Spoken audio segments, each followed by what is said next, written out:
Bien, sean todos bienvenidos, bienvenidas a una entrevista más de este ciclo que hemos llamado Militarización Global. En este espacio ahondamos sobre las problemáticas globales que nos permiten explicar qué nos pasa y por qué nos sucede. Hoy vamos a profundizar un poco sobre el papel del derecho internacional humanitario en las guerras, hoy en plena crisis, en una crisis global y también cruzada por el desconocimiento aparente de esa normatividad internacional y de ese gobierno internacional que se creó después de la Segunda Guerra Mundial. Para eso agradecemos que nos haya aceptado la invitación Farouk Saman González, quien es experto en el tema del derecho internacional humanitario y quien durante 30 años estuvo al servicio del Comité Internacional de la Cruz Roja. Y hoy actúa como docente, investigador y activista por la paz, podría decirlo. Bien, Farouk, bienvenido y muchas gracias. Bien, gracias a ustedes por la invitación. Sí, como tú dices, trabajé durante 28 años para el Comité Internacional de la Cruz Roja. Hoy día terminé siendo su asesor político y hoy día pues me dedico más a temas particulares, porque ya no laboro en esa institución, lo que me da cierta libertad para que podamos conversar entonces. Perfecto, mucho mejor. Bien, Farouk, hay una suerte de explosión de militarización en el mundo, de mayor inversión. Hoy sale el informe del Instituto de Paz de Estocolmo y presenta unas cifras preocupantes porque estamos asistiendo a 9 años consecutivos de una mayor inversión en capacidad letal de los países desarrollados. Y eso en contracara a una cantidad de necesidades sociales en una crisis fuertísima en la que hoy nos movemos. En ese contexto, Farouk, ¿qué pasa con el DIH? ¿Qué sucedió con el DIH? ¿En qué anda el DIH hoy? Bueno, habrá que decir que estamos viviendo una etapa muy parecida a la preguerra de la Primera Guerra Mundial, no de la Segunda. A mi juicio estamos viviendo una ilusión de que ir al combate va a ser algo rápido y que va a haber unos triunfadores y que estas personas van a llegar como héroes a sus países.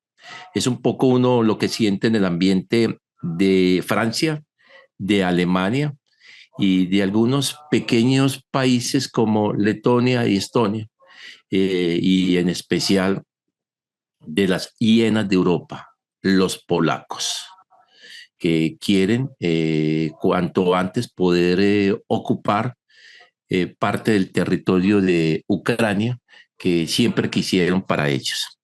Entonces estamos viviendo una etapa de entusiasmo belicista, un entusiasmo que algunos dirán que también se parece mucho a la preguerra de la Segunda Guerra Mundial, en la medida en que todo el mundo se quería armar, y han creado unos imaginarios en la población, y esos imaginarios es que hay un gran enemigo común, y ese enemigo común quiere invadir toda Europa, eh, cosa que no es cierta militarmente, y los que tal vez han leído algunos libros y manuales militares saben que hoy día es imposible poseer una ciudad que no le es adepta. Uno no se puede apoderar de otra ciudad y decir que ahí va a quedar estable, porque los habitantes de esa ciudad pues le son contrarios y eso no es sostenible hoy día. Esos mismos países que han perdido la mayoría de guerras. Recordemos, por ejemplo, que el gran belicista hoy día es Francia, un país que ha perdido todas las guerras, un país que perdió la... Dicen que el país que más rápido cayó en la Segunda Guerra Mundial fue Francia. Una incapacidad militar de sus hombres para enfrentarlo. Y luego, cuando termina la Segunda Guerra Mundial, una enorme incapacidad política y militar en el sudoeste asiático, lo que hace que pedir ayuda a los Estados Unidos y los Estados Unidos entrar en la guerra de Vietnam. Y, y los Estados Unidos, que no han ganado después de la Segunda Guerra Mundial, no han ganado ninguna guerra. Bueno, cuando cogen alguna pequeña isla, o sea, si usted dice que hay que cobijar, por ejemplo, a Granada, pues uno dice, bueno, sí, Granada lo cogieron ellos, se apoderaron del aeropuerto, que era lo único valioso que había allá en términos de estratégicos, y se apoderaron de ellos, pero son países que han perdido mucho sus guerras, pero que ahora andan en un afán belicista con un problema, y es que se enfrentan a tal vez al país que más se ha modernizado junto con la China en términos militares. Todo esto que les estoy diciendo es para contarles que cuando el mundo se dio cuenta, después de la Primera y la Segunda Guerra Mundial, que esos ánimos belicistas de llegar, combatir durante 12 semanas y volver como héroes a la casa, solo existe en los libros de fábulas, y que lo que hay es muerte y destrucción. El mundo ya se había agobiado con las guerras y había creado unas reglas para las guerras. Esas reglas para las guerras tuvieron su auge, digamos, en las dos grandes guerras, en particular en la Segunda Guerra Mundial. Mostró su valía y le mostró al mundo que aún en medio de los horrores de la guerra había que tener una dosis de humanidad, y que esa dosis de humanidad la propiciaba el derecho internacional humanitario, que no es más que reglas de la guerra. Pero hoy estamos viviendo la crisis del VIH. ¿Y por qué la crisis del VIH? Porque es tal el ánimo belicista que los países quieren dejar a un lado el honor, el respetar al adversario y enfrentarse a una guerra que aspiran a ser rápidamente conquistada. El, el genocidio de Palestina es tal vez una muestra de la debilidad del derecho internacional humanitario. Aunque yo tengo una percepción personal, y es que más que una debilidad del derecho internacional humanitario, es una debilidad absoluta de un organismo arcaico que ya no debería existir, como es las Naciones Unidas. Aquí es increíble que el comandante Chávez en su momento planteó esta tesis que había ya tenido algunos adeptos, y es que había que cambiar las reglas de juego de eso que se había constituido antes como una sociedad de naciones en la Primera Guerra Mundial, de los países victoriosos de la Primera, y que se convierte en las Naciones Unidas después de la Segunda Guerra Mundial a través de algo que conocemos que se llama la Carta de San Francisco, donde bajo el ideal de nunca más la guerra, se le dio la potestad a los países que habían ganado la Segunda Guerra Mundial, o que aparentemente habían ganado la Segunda Guerra Mundial, porque el gran triunfador al que le debemos la democracia en el mundo es a los rusos. ¿Por qué? Los rusos se enfrentaron como nunca y ofrecieron más de 30 millones de rusos, murieron en la Segunda Guerra Mundial para darnos lo que hoy día conocemos como democracia. Quiero recordarles a los que se asombran con esta afirmación que los norteamericanos llegan a la Segunda Guerra Mundial en Europa solo a finales o a mediados del año 1944, porque realmente los Estados Unidos combatieron fue en el Pacífico, no en Europa. En Europa llega previo al día de o al día del desembarco, que no es el día más importante de la Segunda Guerra Mundial. El día más importante de la Segunda Guerra Mundial es el triunfo ruso sobre Alemania en la batalla de Stalingrado. Por primera vez los alemanes son derrotados y se demuestra que esa gran maquinaria alemana podía ser vencida, y eso lo consiguen los rusos. Bueno, volvamos al tema original, y es que en medio de todo esto, funcionó bien el derecho internacional humanitario, con algunas excepciones, los campos de exterminio. Todo el mundo sabía que existían campos de exterminio, todos sabían, el Vaticano sabía que habían campos de exterminio, el Comité Internacional de la Cruz Roja sabía que habían campos de exterminio, y finalmente, pues el mundo hizo poco por salvar a esta población judía. Pero que hoy día hay una crisis en el derecho internacional humanitario porque basado tal vez en hechos muy antiguos históricos, hay países que pretenden aniquilar a otros seres humanos basados en que sufrieron también una especie de persecución que produjo millones de muertos como fue el holocausto judío que sucedió y que hoy día el Estado de Israel nos lo trata de recordar, creando en casi toda la mayoría de países un museo del holocausto para que cada vez que usted tenga una angustia por lo que le pasa al pueblo palestino, pues usted lo invitan a que vaya a un museo del holocausto.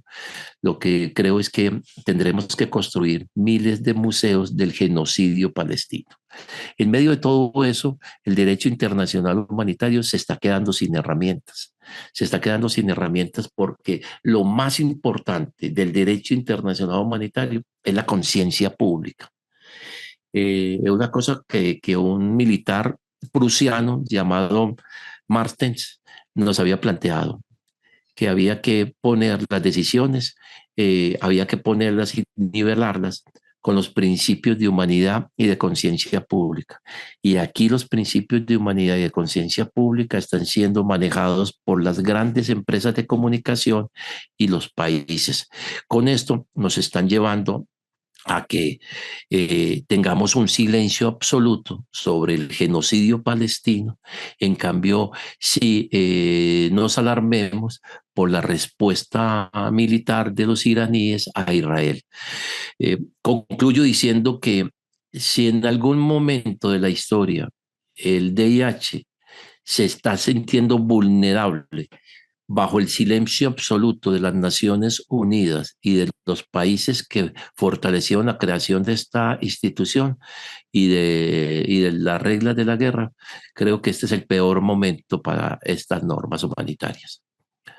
Faruk, es claro lo que estás describiendo, la crisis y el no cumplimiento, sobre todo de los países que podríamos llamar desarrollados, entre comillas, porque entonces horror de la destrucción, pues no sé a qué se le llamarle desarrollados.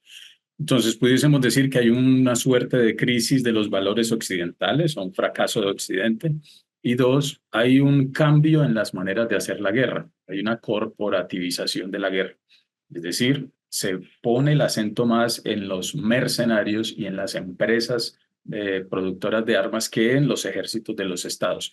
Eso también haría parte de la crisis del VIH al no tener un sustento, sino una diversidad de actores y una dispersión de la guerra, pero una contundencia en los resultados. Después de las guerras de los años 80, la Operación Tormenta del Desierto, donde las fuerzas aliadas atacan a Irak, se empiezan a plantear nuevas formas de guerra y el mismo Comité Internacional de la Cruz Roja se planteó una conferencia llamada Retos del VIH del siglo XXI, porque ya se veía que iba a haber unos retos en las nuevas formas de hacer la guerra. El problema es que avanza más rápido la guerra que la regulación. Eh, en los convenios del año 48 se hablaba de cómo atacar con globos. Y eso luego tuvo que ser modernizado a través de los protocolos adicionales. Y ya después de los protocolos adicionales, ya que fue lo último realmente, tanto el protocolo adicional 1 como el protocolo adicional 2, después de eso no ha habido un mayor modernización del DIH y eso ha sido su mayor problema porque hay unos retos del siglo XXI. ¿Cuáles son los retos? Voy a resumir algunos. Es privatización de los conflictos armados. ¿Qué voy a hacer con las empresas privadas que hoy día hacen la guerra? ¿Actúan en nombre de un país o actúan en nombre de la empresa? Por lo tanto, ¿cuál es su responsabilidad a la luz del derecho internacional humanitario? Los detenidos indefinidos, personas que son capturadas y que nunca se les da una acusación y que por lo tanto no se les sabe qué estatus tiene. Mucho de lo que cientos de personas padecieron en la cárcel de Guantánamo. Y estas personas que no se supo nunca si eran prisioneros de guerra o eran delincuentes comunes o como lo quisiera denominar, nunca tuvieron una clasificación. ¿Y cuál es la dificultad? Que pueden durar indefinidamente detenidos porque nunca se les resuelve su situación. Guerra electrónica, Ujú. hoy día, guerra de la información, que es tal vez una de las armas más importantes. Mentir, mentir, mentir y mentir. Como hoy día, si ustedes ven, en la Unión Europea hay todo un discurso mentiroso, mentiroso, creando un enemigo ficticio, creando unas situaciones totalmente eh, propicias para que esa misma sociedad les permita armarse en contra de un enemigo que no existe, pero que le favorece mucho a todas las empresas encargadas de la fabricación de estas armas. Están, por ejemplo, los drones. Los drones. ¿Quién responde a la luz del VIH cuando es manejado un dron y cae y, por ejemplo, mata a la población civil? ¿Quién responde? Responde el comandante, responde el que manejó el arma, responde el fabricante del arma por un error. ¿Por quién? ¿De quién es?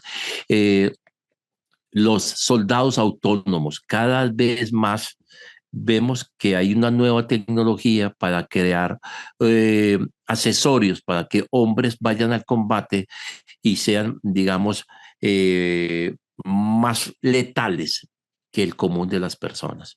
Y así son esos los nuevos retos del VIH. ¿Cuál es el problema? Que el VIH se queda sin herramientas para esto. Porque si el mundo no moderniza el VIH, pues seguirá trabajando con las normas de finales de la Segunda Guerra Mundial y de finales de la Guerra de Vietnam. Y no es posible. Entonces, pero ¿cuál es la dificultad real? Y es que si usted llama a una convención para modernizar el VIH, abrirá la puerta para quitar o cambiar reglas y obligaciones que tienen los estados. En los años 80, muchos estados se arrepintieron de haber firmado las normas del derecho internacional humanitario porque maniataba sus manos frente a poder atacar población civil, poder atacar lugares civiles, poder hacer inteligencia, poder ejecutar personas bajo el criterio de que estaban en zonas del enemigo y por lo tanto eran el enemigo. Todo eso que los estados quisieran hoy que no existiera en el VIH, es posible que lo logren si llamamos a una convención para modificar o los 4 convenios de Ginebra o los 2 protocolos adicionales. Cuando usted llame a una regla, a una convención mundial para aumentar la protección de las personas y de los combatientes en medio de un conflicto armado, se va a encontrar una enorme negativa de los países belicistas que hoy día llaman a la guerra. Y ahí hay en particular que hacer de la Unión Europea. La Unión Europea ha dejado al traste su política verde, ya hoy día no les interesa la política verde, ya hoy día lo que les interesa es cómo nos podemos armar para enfrentarnos a un enemigo que ya no existe porque la Guerra Fría se acabó, aunque algunos quieren revivirla nuevamente.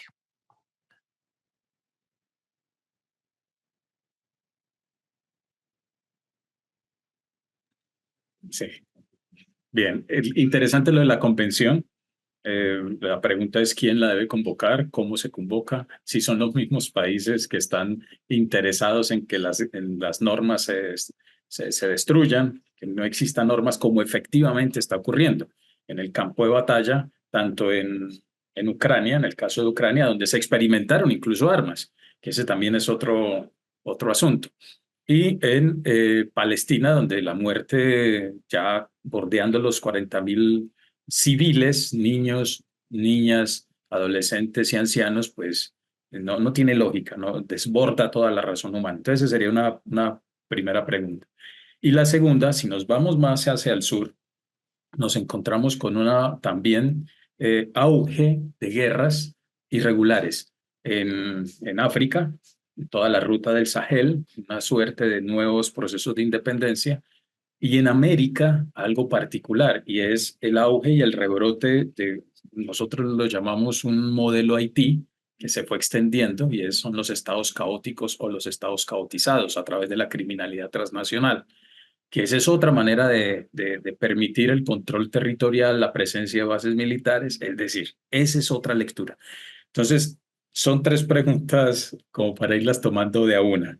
Uno, ¿a quién le corresponde a convocar la convención que estás comentando? Hay una convención que se reúne cada 4 años y en esa convención se le puede pedir a un organismo como el Comité Internacional de la Cruz Roja que lo planifique y que lo organice, pero no hay voluntad política. La voluntad política de los estados terminó cuando se inventaron algo que creyeron ellos que iba a funcionar muy bien, que era la Corte Penal Internacional. El fracaso más importante de normas humanitarias en los últimos 40 años. No ha servido literalmente para nada. Solamente ha servido para generar presiones políticas a unos estados y otros no. Que sirvió para generar presión a Venezuela, pero es culpar de culpas a Colombia, para generar investigación a Rusia, pero no a Israel y no a la OTAN. Y así se ha comportado más de forma política que de otra cosa. Por lo tanto, la Corte Penal Internacional es lamentable que sea un chasco absoluto en el derecho penal internacional. Ya para casi todos los expertos ha perdido cualquier valía a la hora de juzgar.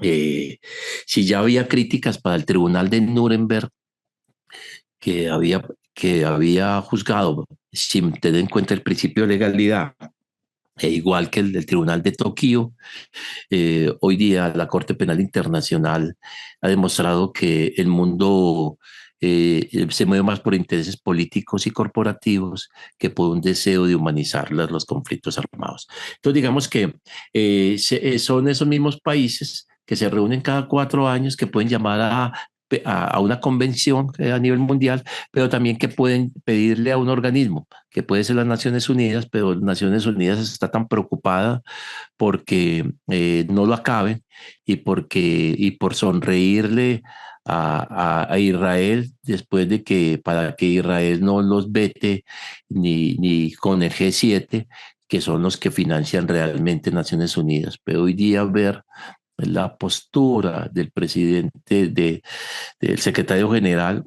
es lamentable que luego de que tuviera un golpe de dignidad y criticara lo que pasaba frente al genocidio palestino, lo fuera regañado y a partir de ahí se la pase todo el tiempo intentando disculparse con sus amos, que para poder decir no nos acaben.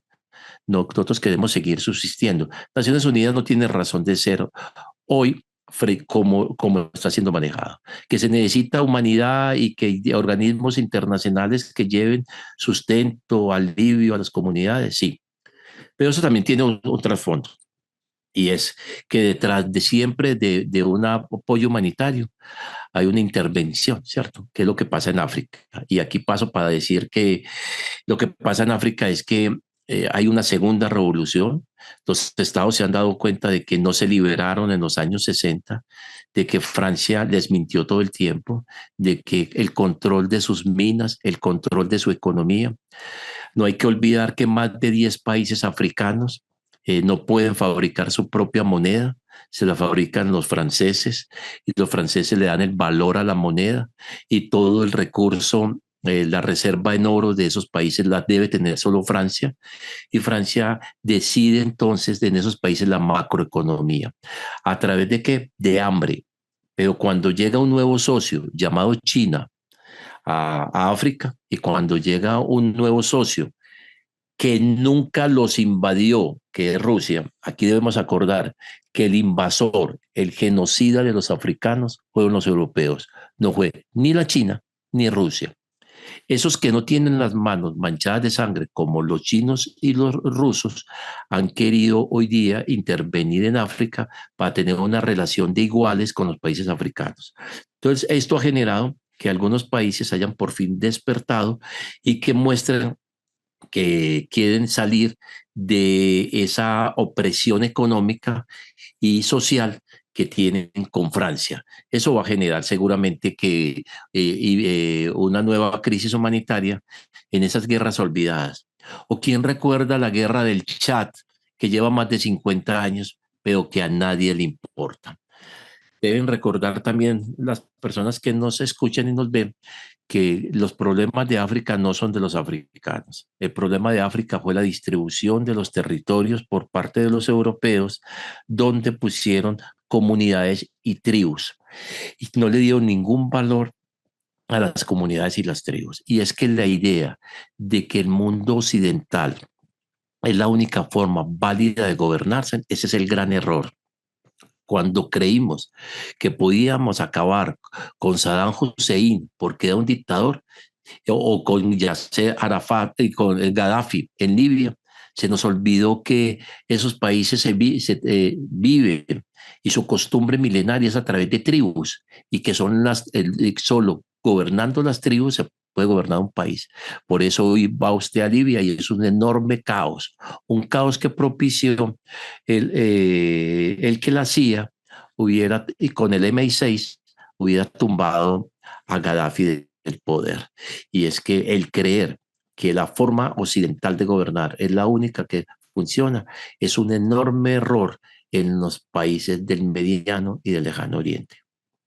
Y si vamos a las regiones de América Latina, lo que pasa es que el crimen transnacional le funciona a muchos. Hay un espacio para que el crimen transnacional sea una herramienta importante en algunas regiones del mundo. Haití siempre ha sido el ejemplo de que hay un espacio que es mejor mantenerlo así. ¿Ustedes creen que la mitad de una pequeña isla no podría ser invadida, por ejemplo, por los Estados Unidos y llevar orden? ¿O por Francia?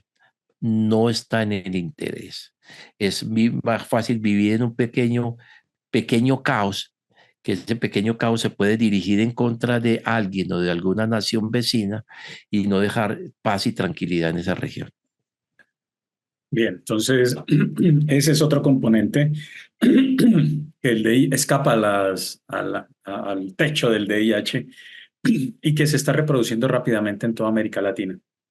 Pero Sí, detrás, pero mira, te voy a contar una cosa. Tal vez una de las cosas que más tiene preocupado el mundo, o lo tenía preocupado antes de Ucrania, era qué hacer con la violencia urbana. exacto.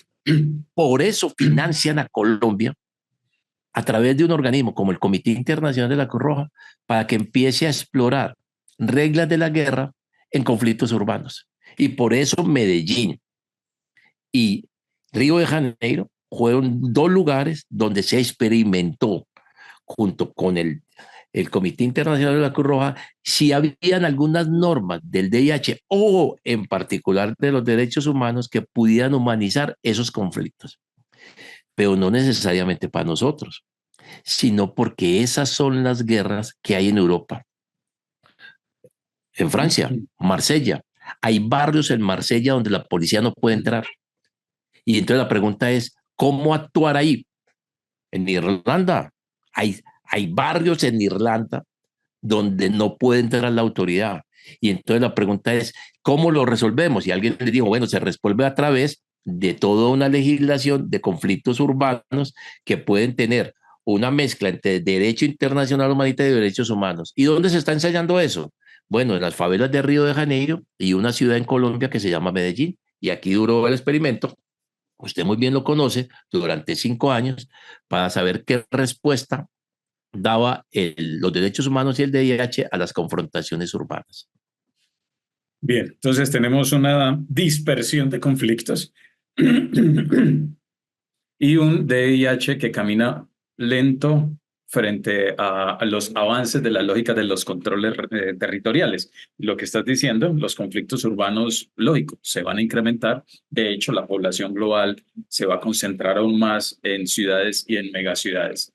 Bien, y ahí tendremos dispersión también de conflictos y de situaciones de caos, como las que estamos viviendo en Ecuador, como las que se están viviendo en Perú curiosamente por el Pacífico, una zona estratégica. Ahora la guerra gira hacia Asia-Pacífico, entonces todo se va conectando.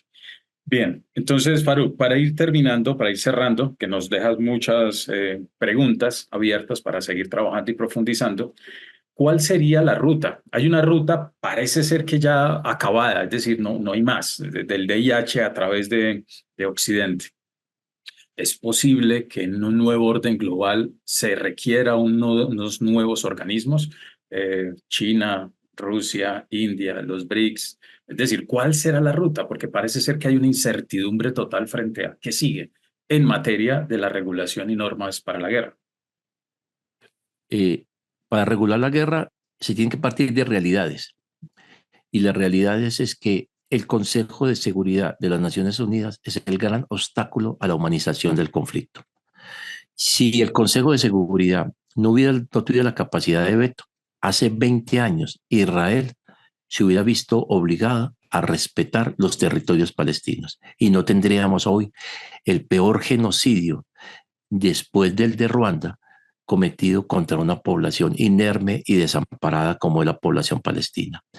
El Consejo de Seguridad de las Naciones Unidas se basa en la idea de que los grandes triunfadores de una guerra que ya lleva más de 80 años de haberse terminado. La realidad es que hay unos nuevos actores que se llaman China, que se llaman Rusia, que se llama Brasil, países, la India. Son países muy poderosos hoy día que marcan la geopolítica. ¿Por qué no tener a Turquía entre ellos? Entonces hay que volver a barajar y decir, ustedes 5 amigos que son los que se creen que pueden manejar el mundo, aquí hay unos nuevos actores, porque esos nuevos actores que pueden generar equilibrio a nivel mundial. Y ese equilibrio podrá hacer que no un organismo, porque yo creo que las Naciones Unidas es un organismo obsoleto, burocratizado, con unos enormes niveles de corrupción. Quiero recordarles que cuando se le permitió a Irak explotar petróleo, pero que esa plata se le daba a Naciones Unidas para que pudiera dar respuesta humanitaria. Las investigaciones de corrupción de los funcionarios de Naciones Unidas no acaban de ser abiertas por la cantidad enorme de corrupción que hay ahí. Entonces, no son organismos como las Naciones Unidas los que hay que volver a crear una conciencia multipolar para que el mundo, por eso el mejor ejemplo de eso son los BRICS, porque yo creo que son países que le dicen a otros que ya pueden estar en igualdad de condiciones. Entonces yo creo que hay que volver a barajar, hay que volver a crear un sustento para saber qué es lo que queremos como humanidad. ¿Queremos humanizar las guerras? ¿O queremos el aniquilamiento total? Ya hemos ensayado el aniquilamiento total durante 2000 años, no funcionó. Luego dijimos que había que ponerle reglas. Bueno, y ahora hay unos países que dicen reglas sí, pero para mí no. Ahora la pregunta es reglas sí, pero para todos. Y cuando hayan reglas sí para todos, ¿qué tipo de reglas la humanidad quieren que tengamos? Pero creer que podemos seguir tratando el mundo con las reglas constituidas a través de los convenios de Ginebra después de la Segunda Guerra Mundial hace 80 años y con los dos protocolos adicionales de hace más de 40 años, nos muestra que la realidad supera la normatividad. No es posible hoy día, con la tecnología que hay, con las posibilidades de soldados autónomos, las posibilidades de drones, que sigamos legislando bajo la, la protección de la humanidad bajo esas mismas reglas. Tenemos que construir reglas reales bajo conceptos de quién es el nuevo combatiente. El nuevo combatiente es aquel que tiene un interés altruista, es aquel que defiende a una bandera, defiende los ideales de un país o de unos ideales revolucionarios. Eso es un combatiente. O un combatiente también podrá ser toda persona que carga un arma en contra de otro en medio de una confrontación armada. Si es así, entonces el derecho internacional humanitario tiene que migrar.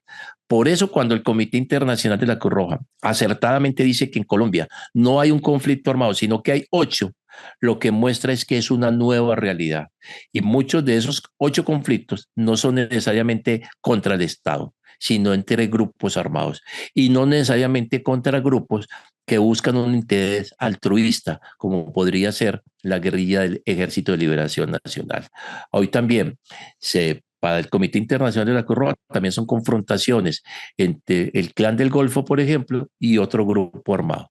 Eso es el futuro, es posible, ese puede ser el futuro. Y si de ahí podemos hacer que las personas se sientan protegidas, pues habremos avanzado. Pero hoy día, si el mensaje es la protección es lo que recibe un palestino todos los días a la espera de una bomba israelí, la pregunta es, ¿ha fracasado el derecho internacional humanitario?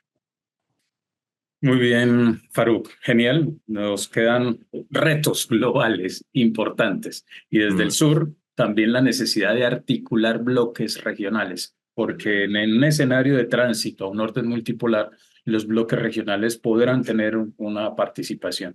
De manera individual, aislada, no lo será tanto, ¿no? Las voces se van perdiendo.